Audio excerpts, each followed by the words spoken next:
Hello, everybody, and welcome to the Talk of the Town podcast. If you have not already, make sure to hit that subscribe button as we're now on the road to 500 subscribers here on the YouTube channel. If you love sports content, sports talk, anything from the NFL to the NBA, it's all right here on the Talk of the Town podcast. And I hope you all are having a great week, man. I know it's been about a week or so since I've hopped up on here and recorded a video for you guys. But as I've mentioned over the last month or two, it is the busiest time of the year for me. But luckily, in about 2 to 3 weeks, that completely clears up for me. I'll be back to uploading 3 to 4 episodes per week for you guys. We have the NBA playoffs right around the corner, the NFL draft. And I don't know if you guys remember Slips for Sundays when I'd hop on every Friday and do bet slips for the best games on Sunday for the NFL. I'm going to be back to that for the NBA playoffs at least, for series, games. So we're going to have special episodes there, mock drafts. I want to do more live streams for you guys as well. So like I mentioned, if you have not hit that subscribe button, make sure to do so because we got content for days coming up here on the channel. So looking forward to that. But today we're going to talk about Kyler Murray signing with the Vikings a few days ago and Jaylen Waddle getting traded to the Broncos yesterday. No one expected that. When I seen it, I was like, holy shit. And we're going to dive into that a little bit here towards the end of the video. But starting off with Kyler Murray signing with the Vikings, this move is my favorite move out of any trade, any signing so far in the new league year for this year. I think this, not just for Minnesota, but for Kyler Murray's career, is going to mean a lot. I think he's going to have that Baker Mayfield, that Sam Darnold kind of redemption arc. I think he's more comparable to Baker Mayfield in this instance. I think Sam Darnold just started off with a really shit organization. He was already a raw talent as it was, just needed good development, was not going to get it in New York. Nobody is. Went to go play under Kyle Shanahan in San Francisco after being dumped off to Carolina. Again, another really bad organization who hasn't quite looked as bad over the last year or so, but still, he ended up going to Kyle Shanahan in San Francisco, then Kevin O'Connell in Minnesota, and completely changed his career around. Just won a Super Bowl about a month or so, as we all know. So pretty crazy there, but I think he's more comparable to Baker Mayfield in terms of the roster was really good for a couple of years, like Baker when they almost went to the AFC Championship in Cleveland. They were competitive for about maybe 2.5, 3 years, same with Arizona. And then it just completely fell apart. They started getting some injuries, like Baker with his shoulder, and then Kyler Murray with some of his leg injuries, and the roster's just kind of depleted around him in the meantime. So I think those two are very comparable. As we've seen Baker get shipped off to Tampa Bay, has completely revived his career there. I know they've had a weird year this year, but I think they'll be fine going forward, right? Baker's been playing fantastic. He was an MVP candidate at the beginning of this year. And now Kyler going to a really good system under a really good coach in Kevin O'Connell. Brian Flores is one of, if not the best defensive coordinator in the league. I think when I think of it, I compare the Minnesota Vikings, and I'm going to dive more into them, especially after the NFL draft. They're going to be my surprise, like, Super Bowl winner. Like, I think they are a serious dark horse to win the Super Bowl. I compare them very much to the Seattle Seahawks. I don't think their defense, as of this moment, there's still a lot of time left in free agency, a lot of good defensive free agents out there. We got the draft and stuff coming up. I don't think their defense is quite as good as Seattle's, even though Seattle's has lost some players, but I'm talking about Seattle when they won the Super Bowl this year. But I think they have great offensive pieces. They have a great wide receiver one, obviously Justin Jefferson, comparable to JSN. A really good wide receiver two in Jordan Addison compared to Cooper Kupp, who I know is older, but really good wide receiver twos. Good tight ends. I think TJ Hawkinson is a better tight end than what Seattle has, but he had some big games for Seattle in the playoffs, some big moments. But I think when you compare their O-lines, around the same. They're maybe average, a little bit above average. Seattle didn't have a great O-line, but they had a pretty decent O-line. Same thing with Minnesota. Minnesota's O-line is pretty okay, at least as of this moment of recording this. But I think they have great defensive schemes, which is what matters. I think Mike McDonald is a better defensive coordinator, just defensive schemer than Brian Flores. But Brian Flores is intense. He is a great defensive schemer. Their defense, no matter what, they're always hard-hitting. He's a great zone schemer. Great. They blitz great. So they're going to be a very exciting team to watch with Kyler Murray. And I think not only is this good for him, but it's good for the organization in general, obviously. I know there's still talking about, oh, well, it's a quarterback competition between JJ McCarthy and Kyler Murray. No, it's not. And some people are now saying that they're admitting that, we fucked up drafting JJ McCarthy when we should have clearly drafted another position. We could have kept Kirk Cousins or something and not drafted him. He's been a disaster for Minnesota so far. And I think this has some more implications to it. I think everyone thinks Kevin O'Connell's job is completely safe. And personally, myself, I don't think his job is completely safe in Minnesota. I think if he would have rolled out JJ McCarthy another year and said, you know what, we're going to try this again. He looked okay towards the end of the season this year, even though these games meant absolutely nothing. But we won some games with him. Are we worried about his injuries? Yes, but if he can stay out on the field, stay healthy, have a full offseason of getting healthy, and maybe develop a little more, we obviously know he has a good roster around him. Maybe there's something there, and we can use this cap space or something and something else and not have the drama of, should we start JJ McCarthy or should we start Kyler Murray? You cannot do that when you have guys like Justin Jefferson on your roster, who was visibly frustrated last year. A guy who's had a pretty calm demeanor his whole career, doesn't really like getting pissed off at his teammates. He's a really good teammate. And he was very visibly frustrated over the season with JJ McCarthy between the injuries and just his really poor play. One of the weirdest things with McCarthy is his mechanics, above all the weird injury issues and stuff, but you can't roll a guy out like that and say, this is definitively our guy. We are sticking with this next season, especially when we have really good players on our team that are still in their prime or entering their prime. He can't do that, because if he were to do that and JJ McCarthy were to go out there and miss 10 games, play 7 games again, kind of look like shit, I don't think Kevin O'Connell would be coaching there after this year. And it would build a really toxic atmosphere in Minnesota, fast. If they were to go out and start off 0-3, this team would collapse. We'd be hearing, is Justin Jefferson going to get traded mid-season as so-and-so? It would be a complete... They might literally talk about firing Kevin O'Connell midway through the season. Seriously, I think it would get that bad.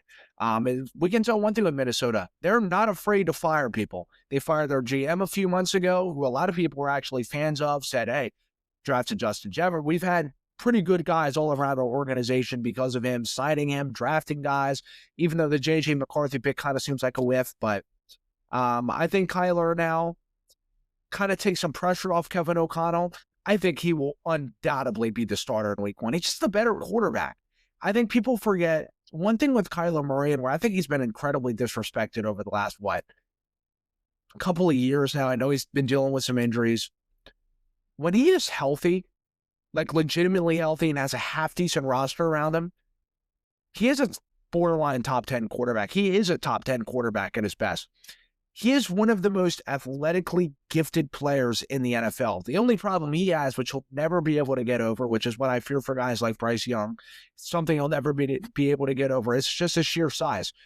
If Kyler Murray was 6'4", he'd be the best quarterback in the NFL.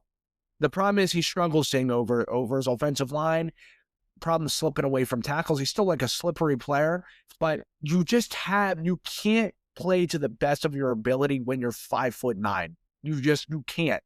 And guys like Russell Wilson, where you're like, what? Russell Wilson's 5'10", but Russell Wilson was really stocky, and he didn't look 5'10". Russell Wilson looked like 6 foot. He looked more like Baker Mayfield. Kyler Murray's just a small ass dude. And that's the only problem really you have with Kyler Murray. But besides that, this is the most athletically gifted quarterback they've had in a very long time in Minnesota. Kirk Cousins was not very athletically gifted. They didn't really have much of a two-way player there, a dual threat. JJ McCarthy can use his legs, but he's not really much of a dual threat. Kyler Murray is one of the bigger dual threats in the NFL. And if he can stay healthy with Jefferson, Addison, Hawkinson, a pretty average offensive line as of this moment, this offense is going to be explosive. I think you're going to see Justin Jefferson put up some record numbers again, which he's still putting up over 1,000 yards with Max Brosmer, McCarthy, just jokes at quarterback. So I think they have a legitimate answer to their quarterback position right now. And for Kyler, I think maybe he's been a Minnesota Vikings fan his whole life, so I'm sure he'll want to stay there. But he's not in full control of that, right? Teams are going to go out and offer a bag. Well, one thing, too, we had to remember with Minnesota is if Kyler Murray does go out and he balls out this year, has kind of like a Sam Darnold year in Minnesota, there is no chance they let Kyler Murray walk out of that building like Sam Darnold did. There is no chance. I've been seeing that rolling around like, well, if Kyler Murray has a good year, is he due for a massive extension with another team? No. Minnesota's not going to let that happen. They will throw whatever they got to throw at Kyler Murray because they're not going to deal with trying to draft another quarterback, sign another quarterback. This is their guy. He's been a Minnesota fan. This just feels like this works. And this feels like it's going to have that redemption arc kind of story. And I could see the Minnesota Vikings having a Seattle Seahawks year to where teams. So we knew Seattle had a great roster, but we didn't know how Sam Darnold was going to work out there. We knew their roster, but it was like, do they have the experience? We like their head coach. We like Kevin O'Connell. We like Mike McDonald. But they just didn't really have the quarterback before that. Now, I think it's a difference between Geno Smith upgrading to Sam Darnold because Geno was regressing a little bit, but Geno was not nearly as bad as McCarthy was. This year, they were both some of the worst starting quarterbacks in the NFL, which I think may actually say something. But I think that jump from McCarthy to Murray will be serious. The only thing Kyler Murray has to do is stay healthy. I think if he can do that, this Vikings team, we can legitimately look up and maybe see them in the Super Bowl. Looking at their division, I think the Packers take a bit of a step back. I know Micah Parsons will be healthy, but they lost Romeo Dobbs. I don't really know how I feel about the Packers right now. I don't know. I feel like they're still going to be a good team, but they've kind of barely snuck in the playoffs now for the last couple of years. If it wasn't for them introducing the 7th seed in the playoffs, Matt LaFleur would have never made the playoffs with Green Bay. They've been the 7th seed every year they've been in the playoffs under Matt LaFleur. So they've been very fortunate to have that. The Lions, I think they've been really good so far in free agency. I think they'll be a good team still, of course. I love Dan Campbell and I love their roster. Maybe their Lions taking a bit of a step back, but I think they'll be fine going forward. Chicago, I think obviously they're better than what they've been in the past, but I think Minnesota's going to be really sneakily good. And you could look up and see this team in the NFC Championship. Brian Flores, hell of a defensive coordinator. The whole thing just works. It really works. And I think for JJ McCarthy, it's a bit of a nightmare for him. It is. I don't know who the hell is going to give him another chance. You know who it reminds me of? Like, to be honest, people are trying to say, oh, well, maybe he works. He looked better towards the end of the season. He very much reminds me of like Zach Wilson or Josh Rosen. Sometimes you just draft guys somewhere in the first round. Zach Wilson's the number 2 overall pick in the draft, but he was picked more around where Josh Rosen was. We look statistically between their numbers from Josh Rosen's 2018-2019 season to McCarthy's season this year. They were identical QBs. He looked like it when he played.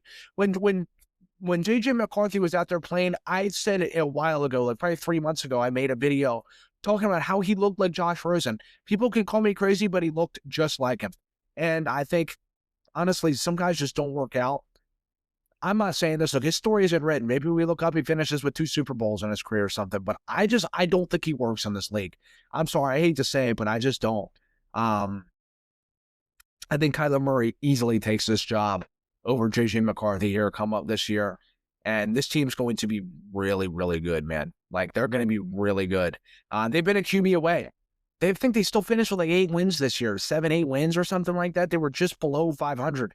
Even after the really poor start, they managed to kind of come back and have a pretty rally back and have a decent year. So this team's going to be really good. I think when I make my Super Bowl predictions later on in the year, probably towards August, late July, something like that, don't be surprised Minnesota is my dark horse, just like Seattle was my dark horse this year or last year. Minnesota will be my dark horse this year. I can almost guarantee that. I love this team. So moving forward now to the Jaylen Waddle trade to the Broncos. The Dolphins are obviously fully resetting. I kind of feel bad for Malik Willis because who the hell is he throwing to? Me, you, guy down the street? Like, who the hell is this guy throwing to now? I think he's throwing to, I don't know. I can't even remember the receiving room. I'm not even lying to you guys. Like, it is really bad. But obviously we know they're in a full reset. I'm not expecting much of Malik Willis this year, to be honest with you. I thought, speaking of Kyler Murray before, I thought Malik Willis, I don't want people to think going in there having these really high expectations of him. I don't necessarily think they are. I think he's improved from what he was back on Tennessee. He looked pretty decent when he stepped in for Green Bay. But I thought he may have been a little overhyped in free agency, really. They had him ranked over Kyler Murray.